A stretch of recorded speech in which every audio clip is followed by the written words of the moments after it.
మీరు 60 నిమిషాల్లో 600 శ్వాస నడిపించినట్టు. ఒక శ్వాస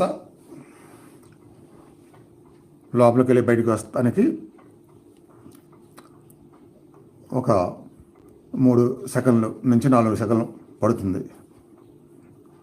మళ్ళీ 600 ఇంటూ అన్ని సెకండ్లు, 600 ఇంటూ అన్ని సెకండ్లు అంటే దాదాపు 2400 సెకండ్లు. 2400 సెకండ్లు తదేకంగా మీరు బాబాజీని దర్శించినట్టు. 2004 సెకండ్లు అయితే, అదే 5 నుంచి 6 సెకండ్లు అయితే ఇంకా ఎక్కువ. 3000 సెకండ్లు తదేకంగా మీరు బాబాజీని దర్శించారంటే అప్పుడు మీరు భావము, భక్తి భావము, ప్రశాంతత, ఏకాగ్రత కూడా ఆ దర్శనంలో కలిసిపోతే